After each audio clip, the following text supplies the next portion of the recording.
Hello, hello, personal productivity enthusiasts and community. Welcome to Anything But Idle, the productivity news podcast. Today's show is brought to you by Co-working Space by Personal Productivity Club. I'm Ray Sidney-Smith, I'm Augusto Pinaud. and we're your hosts for Anything But Idle. This is episode 123, How to Start a New Job with a 30, 60, 90-Day Plan. And we're recording this on July 24th, 2023. Each week, Augusto and I cover the productivity and related technology news headlines of the week so you know what's going on in the world of productivity. And so with that, let's get into our headlines. Augusto, what's our first story this week? Well, the first story comes from the Economic Times, and it's strategies to deal with burnout and work-related stress.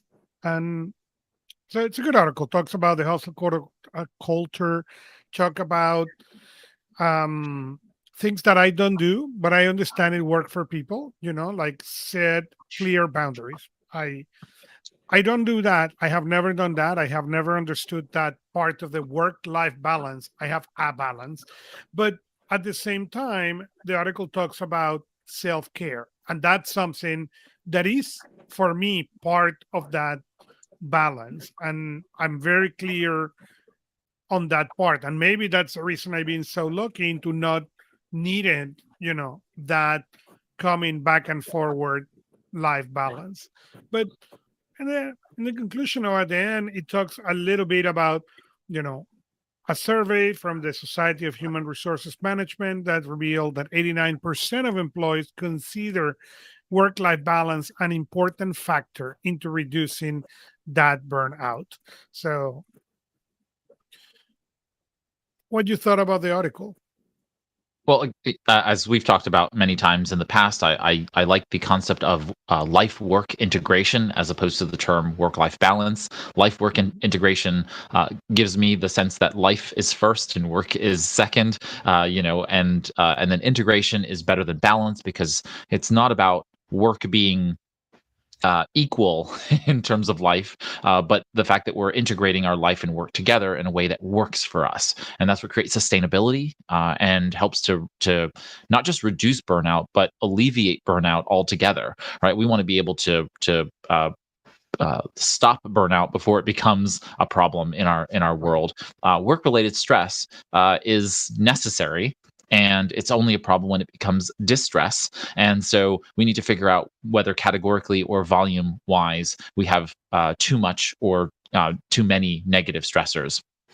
So again, this article is helpful for you if you are feeling that sense of overwhelm, that sense of low mood, whatever the things are that trigger you to know that you're under stress, and ways in which you can kind of mitigate that. So I thought it was a really good article for those who are maybe feeling this pressure at work. This is a good article to review to see maybe what things you might want to put into place to overcome it.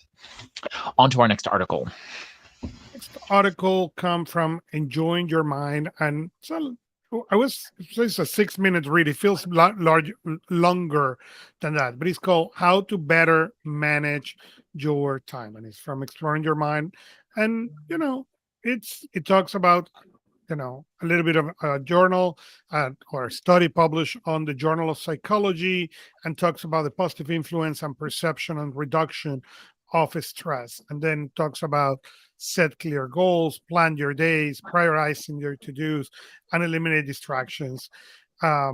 Use time management techniques. We have talked about them in many podcasts, Productivity Cast and others, and delegate whenever is possible. And that was when I start laughing, because normally it is a different kind of stress, the stress that people need to have, but it doesn't take to be with the stress you are referring. The people who cannot delegate is usually the people who is stuck with this kind of delegation. And remind me when I start working in David with David and getting things done, 20 years ago, and they say delegate. And I remember, yeah, the problem is my list is delegate to me and waiting for me to do it. Didn't work very well. But now that has changed a little. And you now have access to things like task rabbits and those things that 20 years ago didn't exist, and they help. But still, for most of the people who I feel this article is directed to, delegate is most likely not possible. Anyways, they talk about that. Organize your workspace. It's a good checklist to go and check what they offer. Yeah, and I will say this about delegation. Most people think that they're not able to delegate work down, but it's not about always delegating down. Sometimes it's delegating up.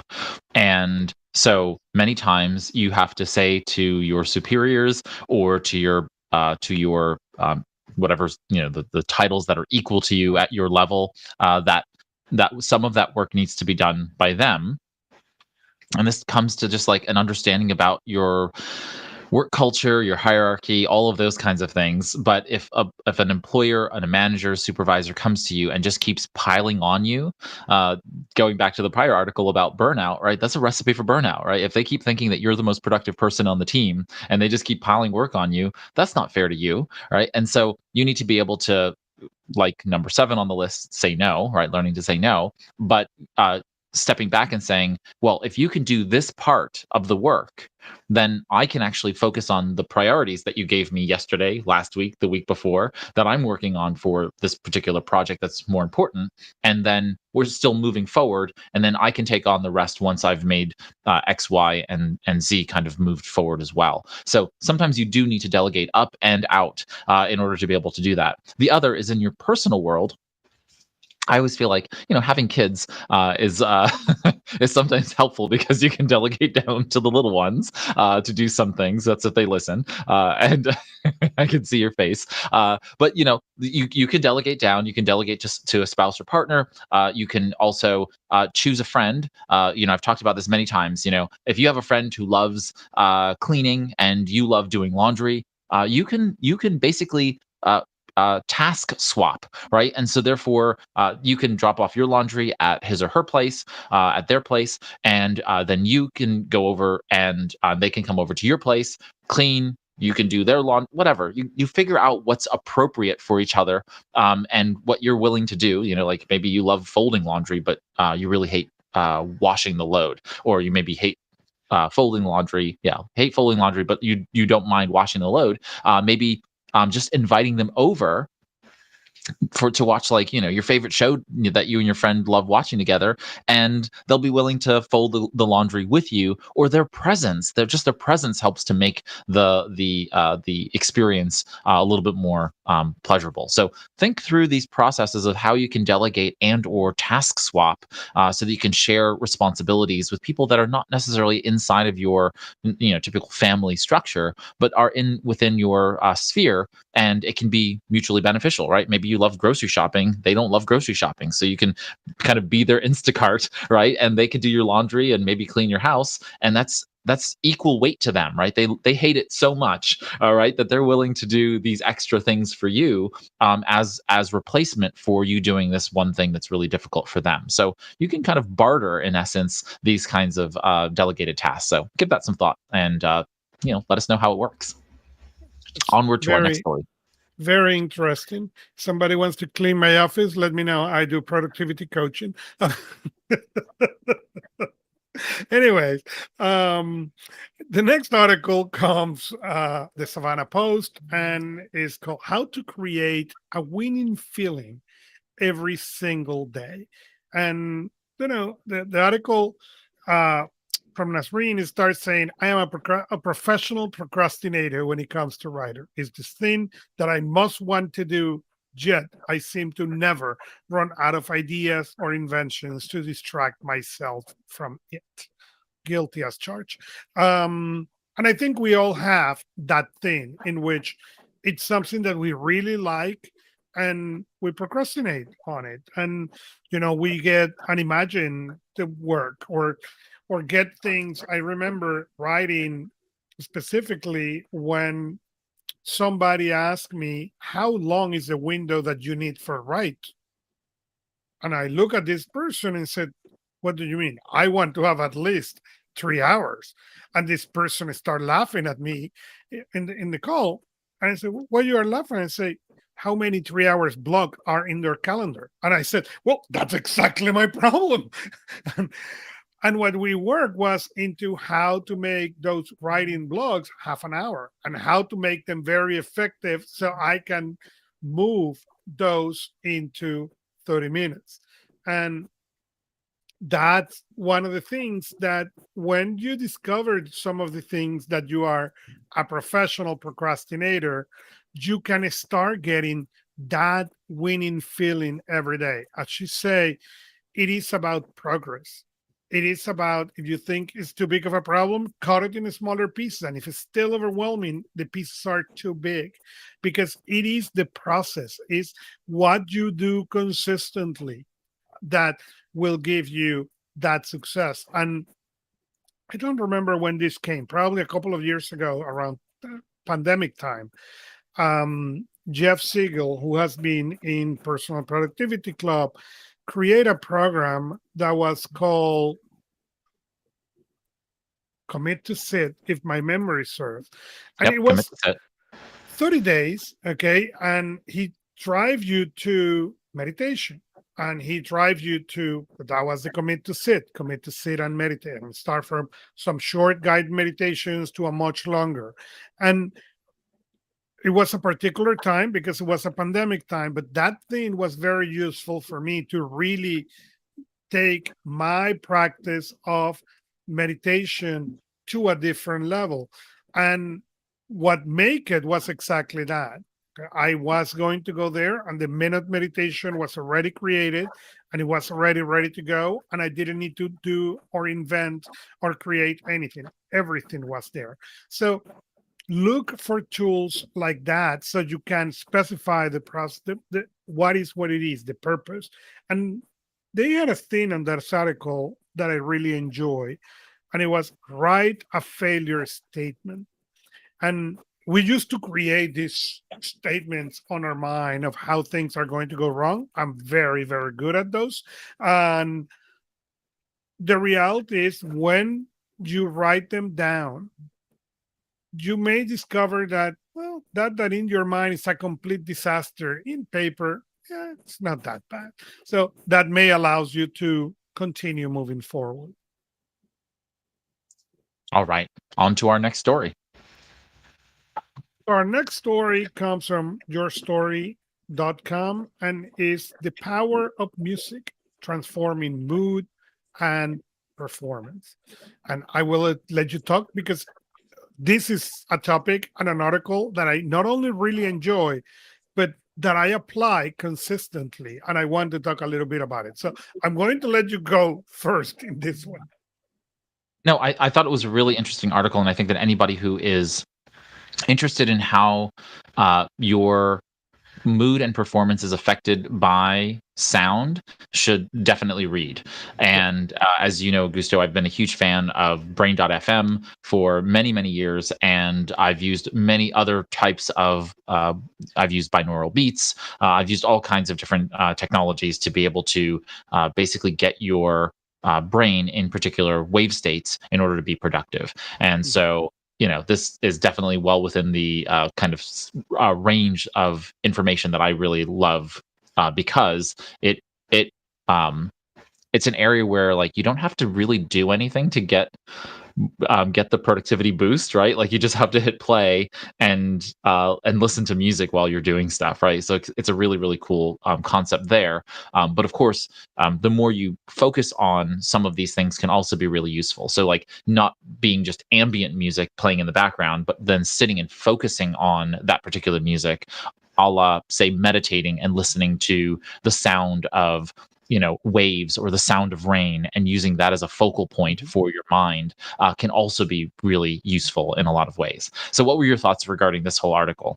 No, no, it is exactly what you said. And, I wanted to just leave examples. I have said for many years, I do my weekly review to Beethoven Ninth Symphony and have been doing it for now 20 years.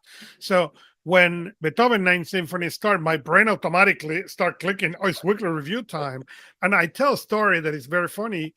somebody knew that I really love Beethoven Ninth Symphony, and I was traveling in Mexico, and they invited me to see the Mexican uh, orchestra and Ninth Symphony. So we went there and and as soon as I start getting this itch. Okay, what it is, what it is, and suddenly I was like, oh, I'm getting ready for weekly review, but I am in the least appropriate place. Palm Pilot out or iPhone, I don't remember what was the technology of the time. It came out and I did the week review as I enjoyed the live concert because that was what the brain was. So that's the power that it has. I use it, as you said, depending the kind of work. I have music. I have a specific playlist for writing certain kind of things, and playlists for writing others, meditation, concentration. So if you believe on this power of music, and I do, look into that. And it's been very fun to teach this to my kids because they now, especially my daughter who's older, depending on her mood, you will pay if you pay attention, you will see the kind of music that she's hearing. And it's exactly that. And for my son, it's for sleeping. There is a particular meditation that we use every night, and when we listen to that meditation, he sleep much better than when we don't. And when I said much better, is most of the times he had no nightmares and do not end up in our bed. So it's a win-win in that case. So read that, and if you like, enjoy. Yeah, and just one other point here is that the choice of music that you listen to is important, right? So this is not just like any old music will do. As I said, I listen to Brain.fm, and that's a specific type of music for specific productivity purposes. That might be sleep, napping, having focus, those kinds of things. But at the same time, it's not my personal music, and there have been studies done that show that when you get to choose your own music and listen to your own music, you can have better and or different expectations of yourself while you're working, and therefore have that beneficial mood lift, beneficial productivity. So just kind of give that some consideration, because what it might mean is that you're listening to your own music with, say, binaural beats generated underneath the music. That is, you're playing two different types of music in your ears at the same time. It can be out of the same device. It's just you're playing the binaural beats underneath the music that's yours, or you're listening to this pre-created music that may not be yours and may not also be your style of music, and therefore may not be useful for you. Up tempo music is going to be a little bit more peppy and upbeat and happy, so you're going to get a little bit more of those feelings. If you listen to a fugue, it's going to be a little bit more, slow and kind of melancholy, and so you're going to start to feel those levels of sadness.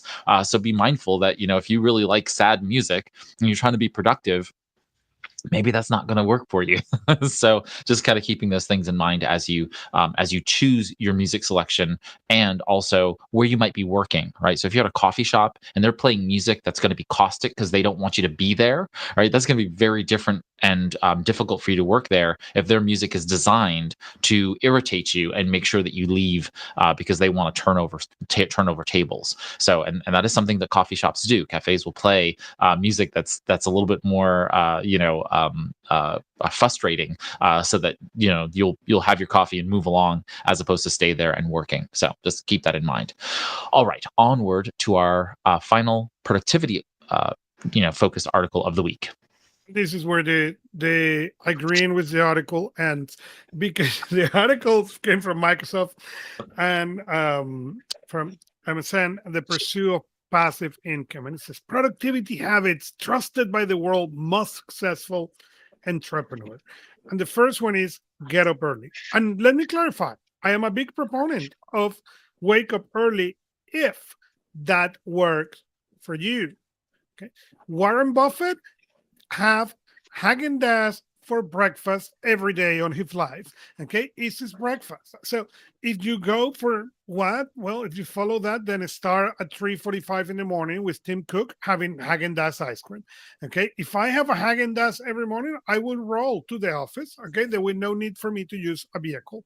Okay, but it works great for other people. So what I have said over the years about these articles is no, these benefit these people. There is people who works great from 11 a.m. or 11 p.m. sorry to 5 in the morning, and that is their time. Think not necessarily on what is working for Tim Cook and or others, but what is working for you. Okay. When they say outsource and delegate, don't fear failure, learn to say no.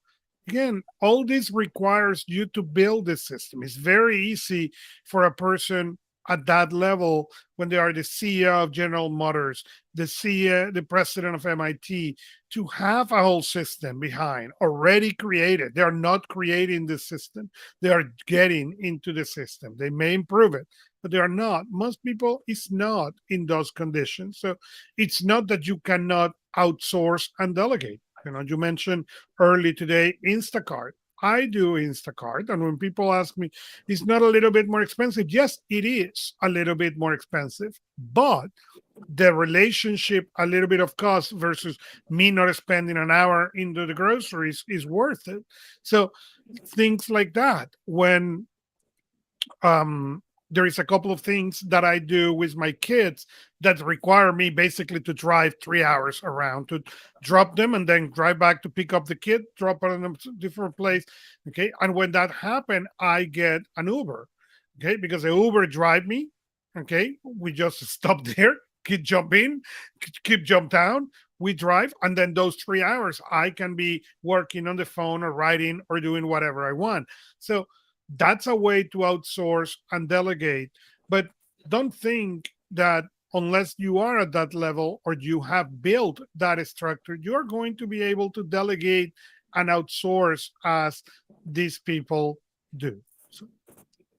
Yeah, I just underscoring your statement there, which is that many times, if you are an elite CEO of some major corporation, you're dealing with a very different set of resources, and so your mileage may vary.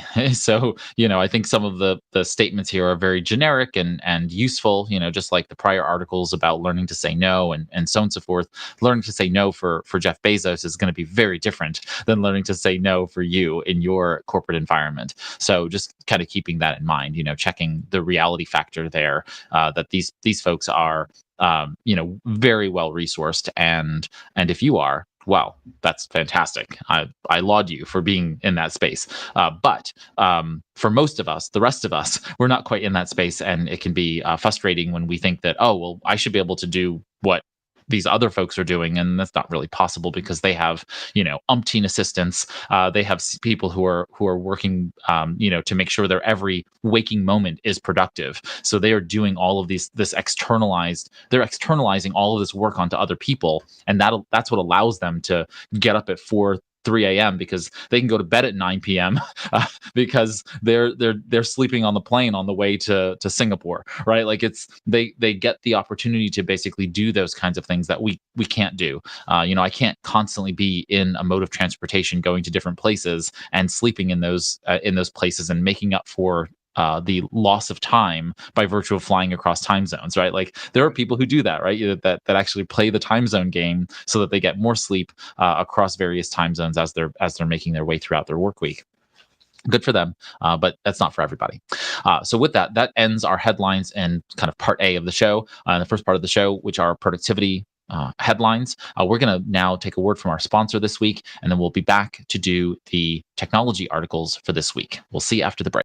While working in person may be normal for you, it's unlikely your coworkers are as interested in being productive as you are. Or working remotely or from home can be isolating. And there's something powerful about being with productive people, even virtually, that helps you be more engaged.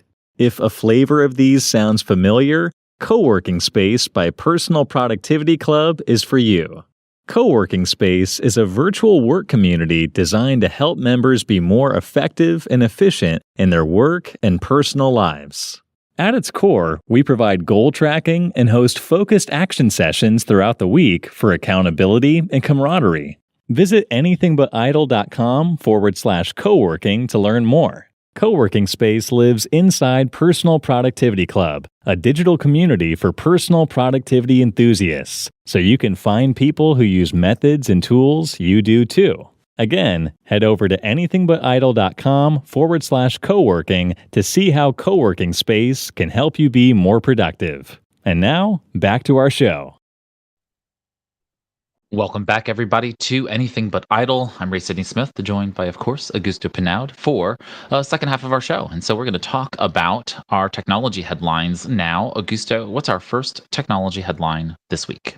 Our first one is Shiny Frog release Bear 2.0. And I'm not a user of Bear, but I know a couple of my friends who swear by this application. Bear is basically a note-taking on asteroids. You can do tables, you can do sections that hide footnotes, nested textile sketching. Really, it was, a note taken on asteroids, on the way or similar to the limitations to Obsidian or Rome or Craft or Notion. That's what they try to do. And they recode Bear for the 2.0 version, and it's now available on the Apple store. Yeah, I think Bear came onto the market as being an Apple-focused note-taking application that was very friendly to those who wanted Markdown, and so it gives folks who write in Markdown that capability, and they've done really well. Still small user base, but I think a very strong product, and I think that if you're interested in trying out a different note-taking application, check out Bear. I mean, have they released a one that goes cross-platform, or is it all still Apple? I believe it's all still Apple. I think it's still old Apple. Yeah. So just kind of keep that in mind, that it is an Apple-centric product. All right, on to our next technology article, Augusto. So our next article is about Apple, and they release a private security update, took it down because of a bug, release it again. And well, I think it's a great thing that they can pull these rapid security responses. And the first release an issue had, so they pull it out. They release it last week, and then now this week, today actually, they release Apple iOS 16.6 and the equivalent for the Mac and the iOS. So if you have an Apple device, click the update button because there is updates waiting for you. Fantastic. Onward. So our next is Gmail is bringing Calendly. Like Calendly, it's an application or service that you can pay and then integrate with your calendar, and then it will tell you, what availability you have, and they are even going to allow you to take paid appointments. That is one of the things that Calendly do. So those two news are very interesting for small businesses, especially those who already are in Google, because it will allow them, one, to use the service to eliminate maybe the extra service and integrate everything in one place. So again, I think this will be very, very interesting. I don't know if they are already available for everybody. To be honest with you, I don't know. It should be available for almost everyone. I'd be curious if anyone still has not gotten access to it. So just to give you an idea, kind of describing through what you're going to experience. Now, when you are in a Gmail Compose window, you are going to see a new drop-down menu, or you're going to see an icon that looks like a little calendar icon within the Compose window. When you click on the drop down, the three dots to give you more options, you're then going to see an option that basically says create a calendar event. That's going to be on an email itself. So you're gonna basically take the subject of the email, and that's going to give you the ability to create a calendar event from that particular email, and then the other option will basically pop out a little calendar on the side. You'll be able to select the times you're available, and then it will place those into the email, and then you will be able to send that email to folks when they click on the time they're also available. it will then create the event and place it into both of your calendars. That's the fluidity of what you should be experiencing with regard to this particular item. So it's really powerful. I'm really looking forward to seeing more of this come from Google. This is gonna obviously be a huge challenger to Calendly and to many other tools that are like this. OneHub, Schedule Once, all of those various tools that are out there that are doing this process. So it should be, it should be rolling out to everybody. I'm trying to look at to see who doesn't have it yet, but you'll have it soon enough. It should be rolling out pretty quickly within the systems. But this is Google's goal to centralize power within Gmail and Google Calendar, and they have the power to be able to do so. They have the user base to be able to do so, and I'm really pleased to see them doing this, especially the paid option. Getting this this whole freelancer problem solved for people just being right in your email, I think is going to be really great. They currently have the ability within Google Workspace. So if you have a business Google account where you have your own email,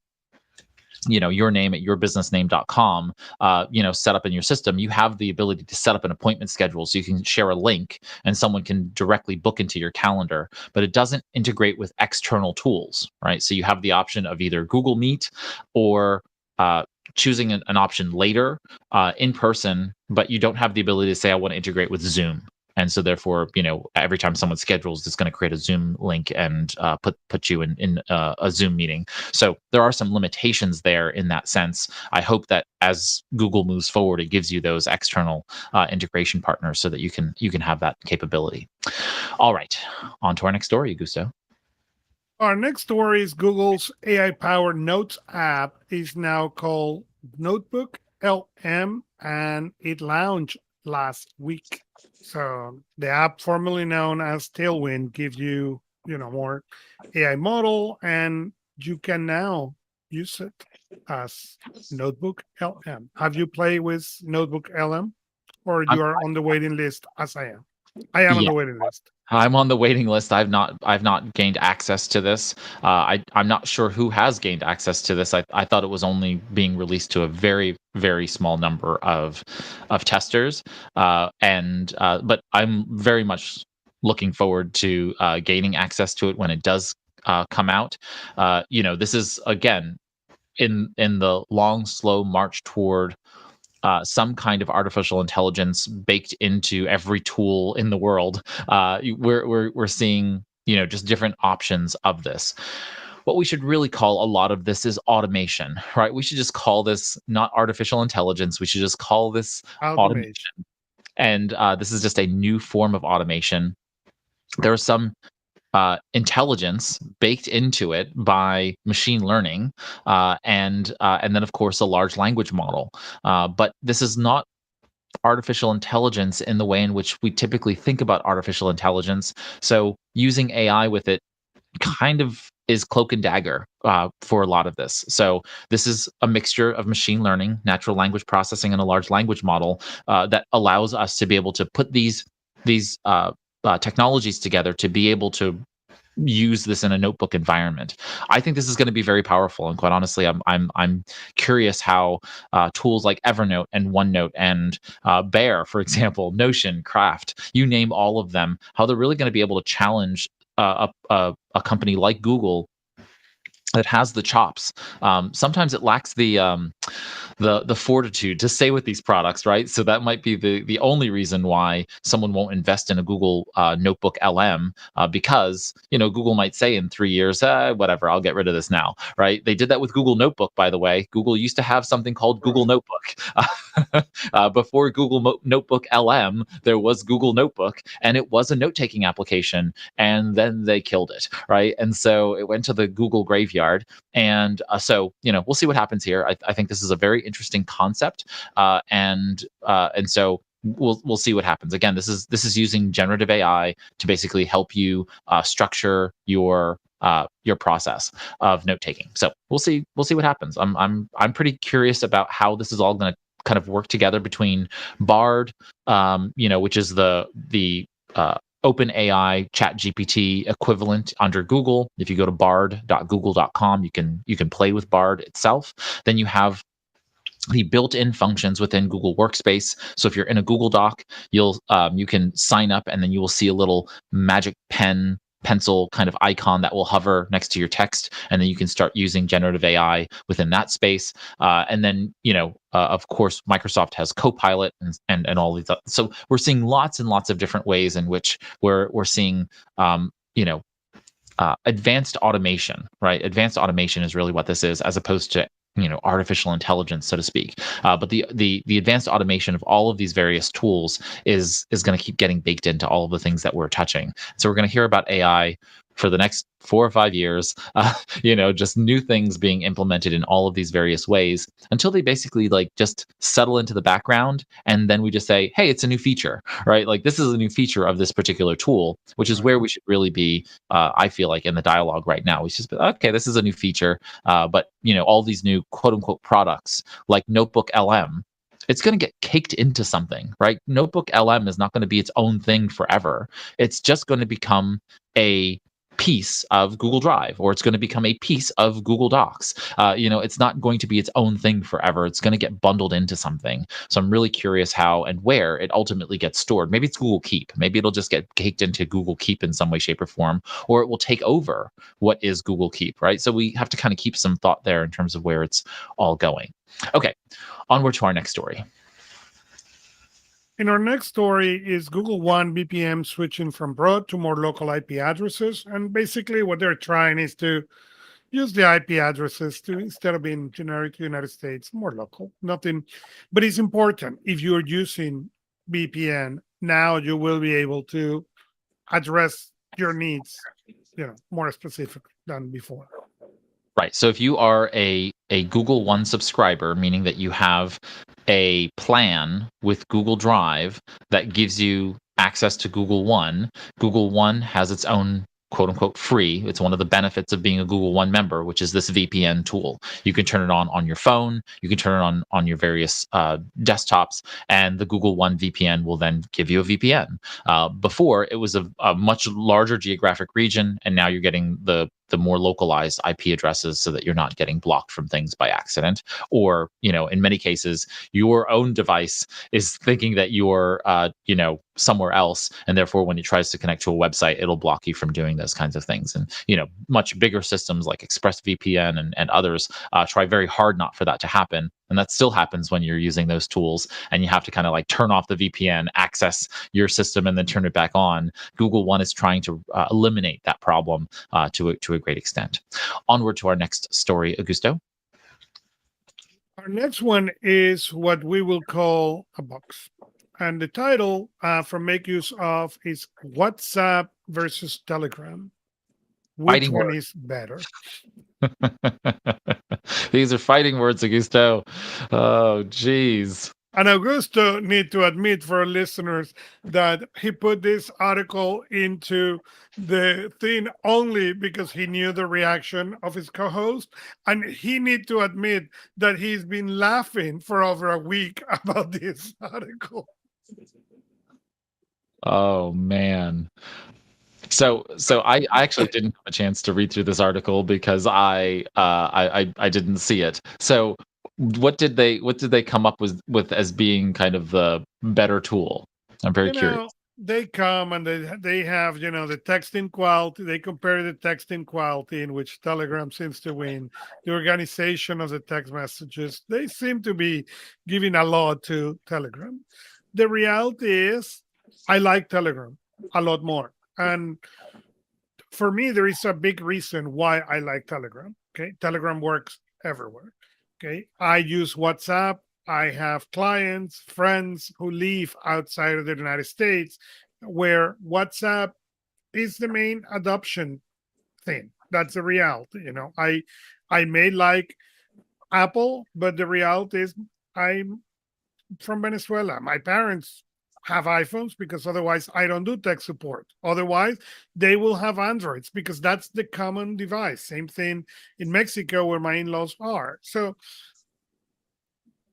what is better or what is worse, it also depends on that, and take that into an equation. And I have found that the WhatsApp, it's very, very big among people who have international ties.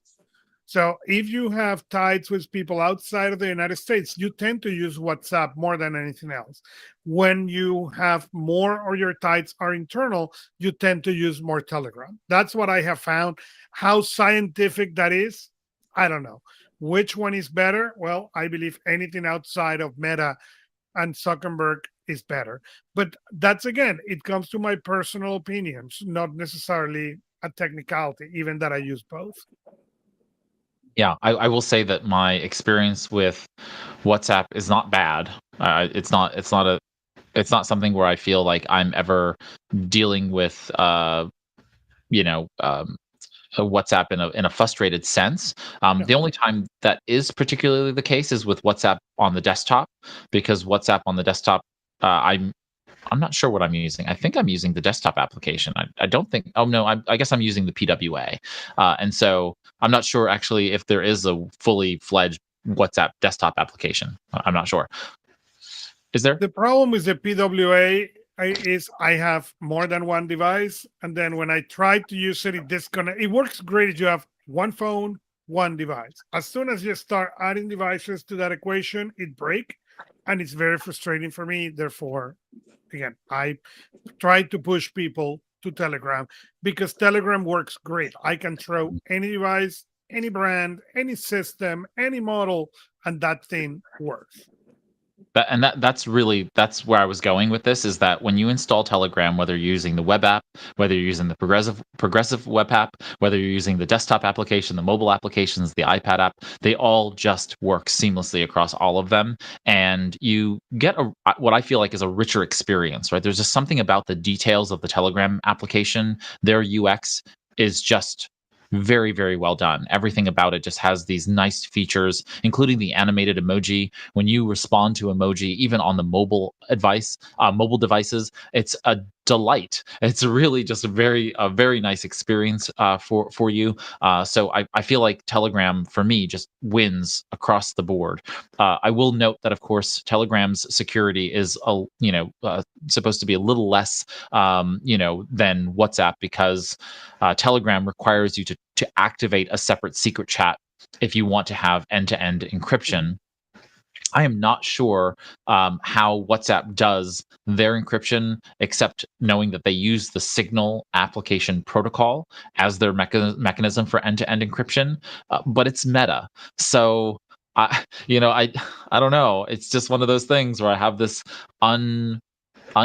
biased, very, very biased perspective that, really, are they really doing it all? They are. I believe firmly they are Okay. encrypting between Meta and you, and Meta and the other person. The problem is in the middle. Correct. Like if you lose your WhatsApp credentials and you need to get back into WhatsApp, true end-to-end encryption would mean that would break. So if they're holding any of the keys, then it's not truly E to EE. So that part always bothers me, because I'm like, well, no, that's not actually true. But anyway, I don't know that to be absolutely 100% sure, so I'm not gonna say that, but whatever. Anyway, I feel like just across the board, I have a better experience with Telegram, and I find the video messaging, where it's the circles, is just cute. It's just a nice feature. Everything about Telegram's really nice. Again, I don't have any major qualms with WhatsApp. I've always just found it to be more limiting. But now that they've allowed multi-device and one account having multiple devices, you can still use it. I don't use it that much. I use it with all of maybe 3 or 4 people. And again, as you said, it's because they're out of the country, or that's their primary tool. So we use it. It's fine. But I'm not bothered too much by it, because I'm always in Telegram. Right. All right, on to our next. Our last article on this is the first look at the Onyx Books Tab Mini C. And the Mini C is the update of, I have talked about this device and it's not showing, but it is the Onyx Nova C. And this is basically the update of the Nova C. Nova C has, I think, a couple of years. It's a color ink. It's an interesting device. I bought it because it was e-ink. I needed to replace my Kindle, and I thought, great, I can replace my Kindle with a color scheme. It works for what it do. It's an Android that allows me to install certain applications.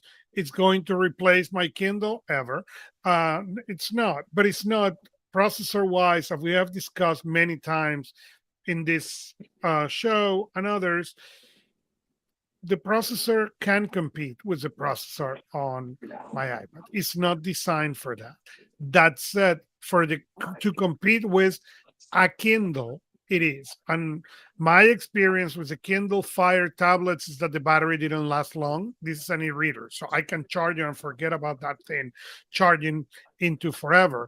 But at the same time, I have the ability to install applications that I do not have, at least on the Kindles readers that I have. So you get it's like sitting in the middle. You get some of the capabilities and the slowness of the Fire tablets, okay, but you get the e-readers, the e-ink experience of the readers, and that's exactly the reason I like it. It's not very powerful, it's not very big, but this has a USB-C. You can connect a pen drive if you want to it to have more capability. They offered you a books cloud that you can store some devices. It comes with a pen, and it works. My only frustration currently is that they announced the Tab Mini C and they changed some of the UI, a user interface in this one, and they have not brought it to the last one. So now you get, like the iPad or the tablets, the favorites application on the bottoms, but that you only get on this model. They have not yet brought it back to the old hardware, and I let my frustration be known. All right. With that, we have reached the end of our technology headlines, and we're now moving into our new tools of the week. And so, with that, each week, as you know, Augusto and I come across many personal development, time task, project management tools and services. And so, some of them we use, some of them we just notice, and they stand out from the pack. And therefore, we go ahead and select a tool each week to share with you and let you know about them.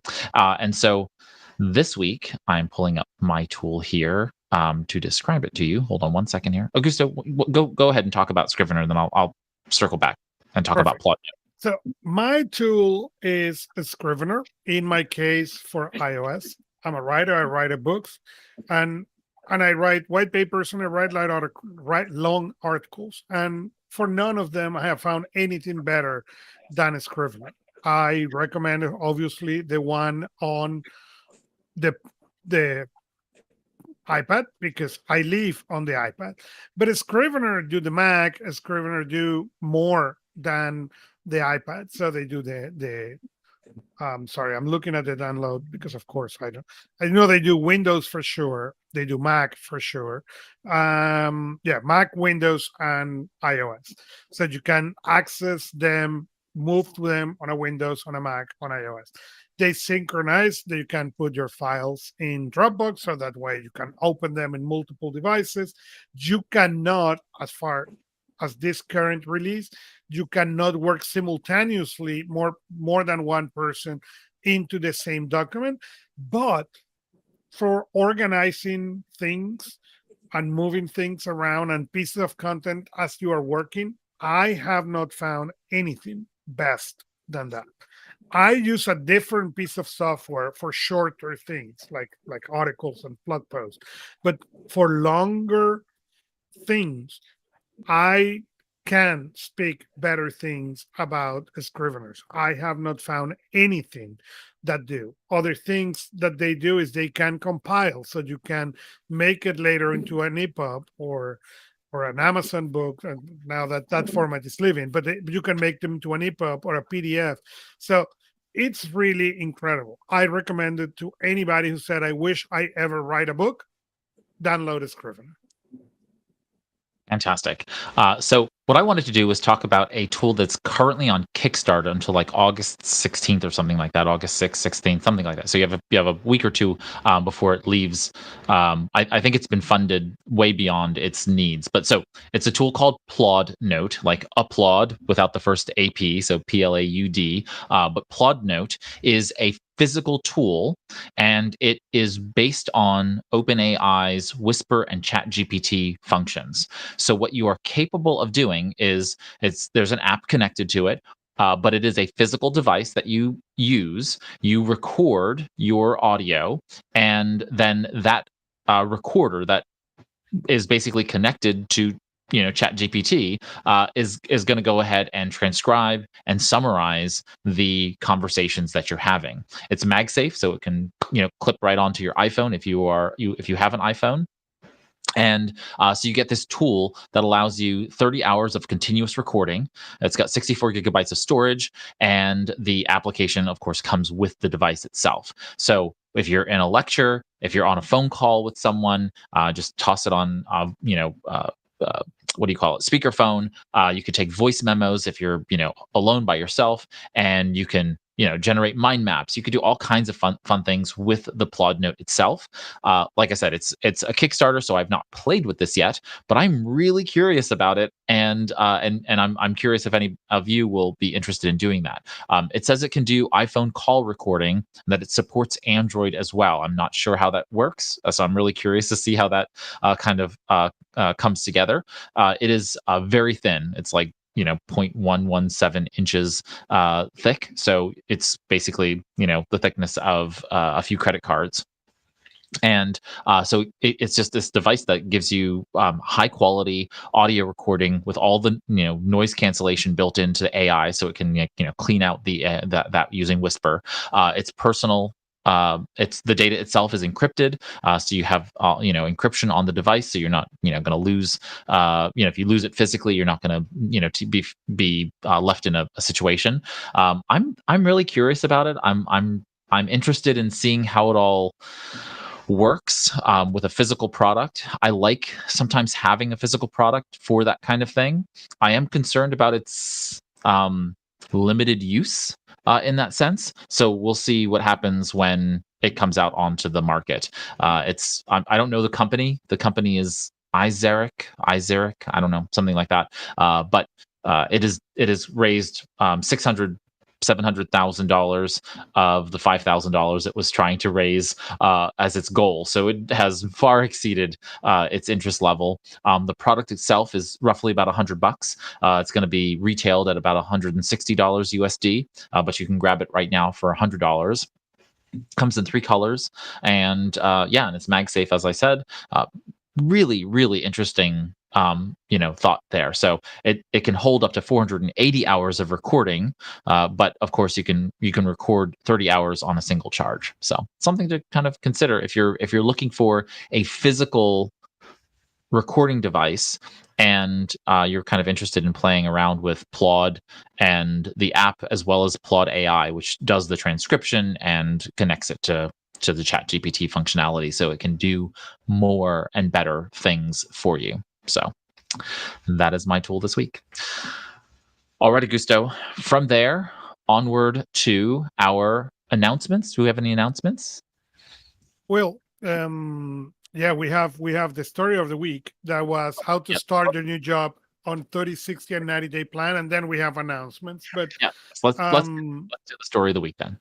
So the story of the week is how to make a new job right, 30, 60, and 90-day plans. And, there is a lot of things that has happened since pandemic. And now that seems like some of the dust is settling, people is starting to look into new jobs and how do you make it right. And this article from Life Hacker, Lindsay, go into the details. Well, talk to your hiring manager, figure out what is 30, what is 60, what is 90.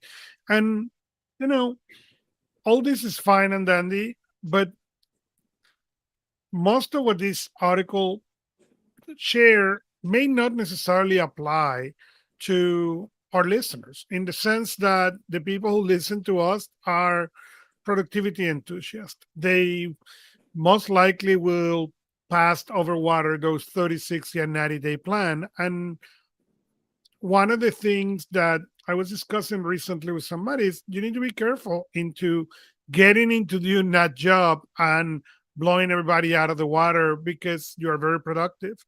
And the reason is you may not be doing it in a mean way, but you are the new one in the house and people don't understand inbox zero. People don't understand that you can organize, label, or do agendas. And I tell a couple of stories. I had a boss once back, in my back into the cubicle, and he saw my Outlook open with no emails. And I was on the phone, and as soon as I hang up, he walked around, and it scared me because what happened to your computer? And I'm looking at him like, I don't even know what you're talking about. And he said, you have no emails. Yeah, I processed them. Okay. And he was looking at me like I have two heads and one of them was red. Okay. That happened to me. And many years later, or some years later, I was in a meeting and it was a large meeting. So I began creating an agenda that I update before this bi-weekly meeting. And someday a very senior person in the organization joined the call and said, I'm so grateful that you update this agenda every week because it is the first time that I know what is happening. And I'm looking at this guy like, but you're very senior in the organization. You could have asked somebody to produce this. And these things that are very easy and obvious for productivity enthusiasts and productivity people are not necessarily for the rest of the organization. So as you ask for your 30, 60, and 90 plan, take also into consideration, don't put the jet in full throat. Okay, start a little bit less of the power of the jet. Yeah, I think it can be perceived poorly if you are so much more productive than your peers, and that pressures them to have to do so much more work than is necessary. So I think there is a kind of a realism there, especially if it's a huge change to the working order of or the culture of that particular business department, team, or otherwise. I'm of the opinion that if there are people who are just kind of skating along and not pulling their weight, that shouldn't make you slow yourself down to their pace. But I can see where you're coming from, Augusto, which is that a little bit of competence sometimes goes too far, and so and that will then not only make you enemies, right? That ends up being a social problem for you within the company. It may also be something that limits your growth, because if your manager thinks that you're more competent than them, that can force you to be held down because they don't want you to surpass them in a way. So just being mindful of the politics of an environment. I will say that it is helpful to think about the way in which you onboard into a new company, and it could be just a new role as well. So if you change positions and you're promoted, which is, I think, the unfortunate circumstance of companies, is that instead of just paying you more for what you're already good at, they tend to put you in higher and higher positions of authority that pay you more but make you change from the skills that you're really good at, right? So they keep putting you up in higher and higher roles. It takes you away from what you're good at and more at what you're probably not designed to do. And so it can be difficult. And so at 30, 60, and 90 days, it gives you an opportunity to be able to figure out what the things are. So at 30 days into a new role, if you're new to the company, you're learning culture, roles and responsibilities, technology, onboarding, and such. If you are not new to the company, then you're still learning in a way what's required of you within the company, but culture and technology, onboarding, and whatnot are probably not as much of an issue, which means that changes your 30, 60, 90-day plan. So just kind of keep giving that some thought as you make your way through. The goal then, though, for 30, 60, and 90 is to set goals for those 30, 60, and 90 days. Whether or not you share them with your hiring manager, you are going to be setting these goals for yourself so you know what you're going to be able to get to, and of course documenting that so that when you do get to some particular point, you do have the opportunity to sit down with your supervisor, your manager, whoever's higher up than you, and having that conversation about what's working and what's not working within the role, so that you can both exist with some form of life work integration, right? If you're working 16, 17 hours a day, that's not tenable and certainly not sustainable, and you need to figure out why this is happening and figure out how to overcome those pieces. So it's a matter of determining those pieces and then going on from there. I think 90 is the most difficult part because it's a full quarter away from where you started. And so, really determining those 90-day goals is something that perhaps you should talk to a senior person in the company, maybe not your particular supervisor if you don't feel comfortable with that, but other folks who have been there a long while who maybe share your same role in the company, or at least have been there long enough to know what those roles look like, and asking them, hey, at 90 days, what do you feel like is, and should I be doing in that particular regard, to make sure that I'm on track, to staying solidly successful in my role. So just something to kind of kick the tires on in that sense. Anything else, Augusto, about the 30, 60, 90-day plan when you start? No, I think that's it. So we have a couple of announcements. One is, in the last couple of weeks, Evernote announced that they are doing some layouts on the company. They are moving to Europe. Some employees apparently moved to Europe. Some employees decide not to move and were let go.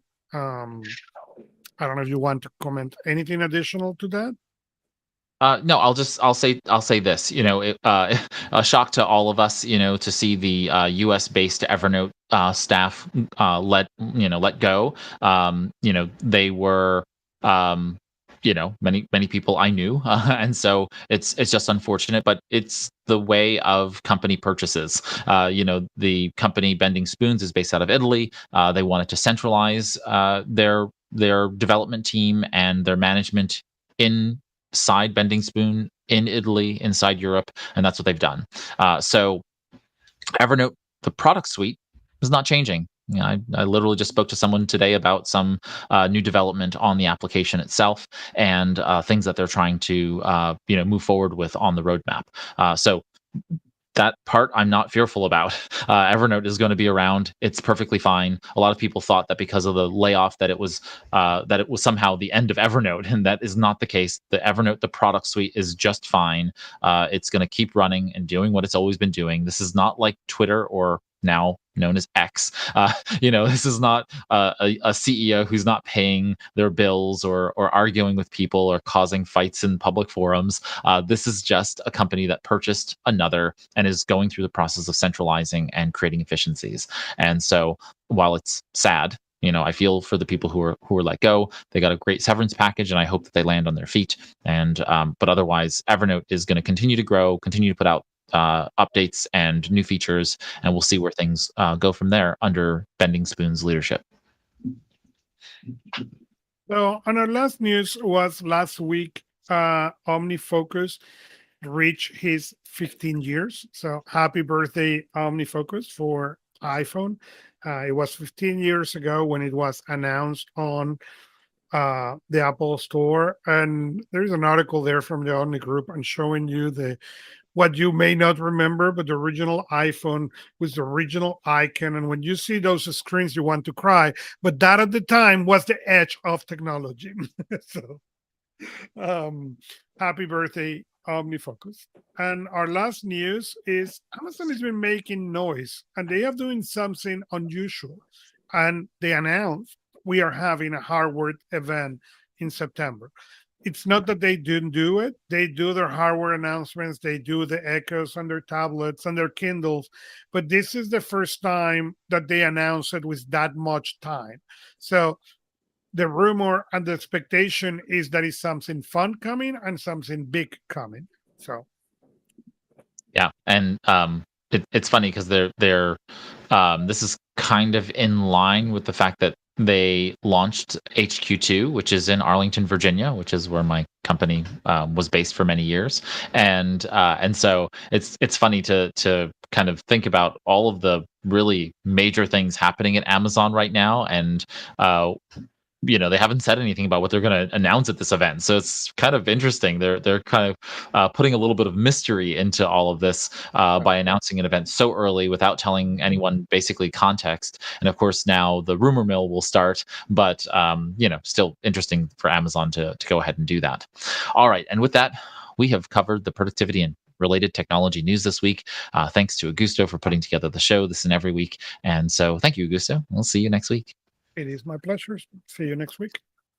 All right, everybody. On anythingbutidle.com, you'll find our show notes. Those include links to all the stories we've discussed, the tools of the week, our extra stories that we couldn't cover during the episode, and text transcripts that you can read and download from the site. Or just read directly on the page while you're listening along. If you've looked at the show notes, if there's something we missed, which can happen, feel free to go ahead and leave a comment. You can tweet at us. You can also direct message us using our now X profile at Anything But Idle. Twitter, if you didn't know, rebranded today to be X. I'm not quite sure how we're going to use that lexicon now, but it's still a tweet, I think. But either way, you can post or tweet at us, whatever. It's still Twitter to me in my head. So our Twitter profile or our X profile is at Anything But Idle. You can use our contact form on the website and use that to be able to go ahead and message us. The best way, I think, to interact with Augusto and I is to come to Personal Productivity Club. It is our free digital community for personal productivity enthusiasts, and you must be, because you are listening to this show. So we have a group dedicated to Anything But Idle, the podcast. We have a whole section of our podcasts and the different groups for those podcasts. If you go to anythingbutidle.com/community, it'll take you right to a sign up page, and you'll be automatically added to the group when you sign up for Personal Productivity Club. As I said, it's free and it's easy to then interact with us in that space. If this is your first time watching the live stream, welcome. Feel free to subscribe to the YouTube channel, and therefore you'll get notified when we do go live weekly or any of our special shows. If you're listening to the podcast in your podcast app, and this is your first time, feel free to add us by subscribing or following the instructions inside your favorite podcast app, and that way you'll get a free download whenever we put out an episode. And with that, we will see you all next time on Anything But Idle. Here's to your productive life.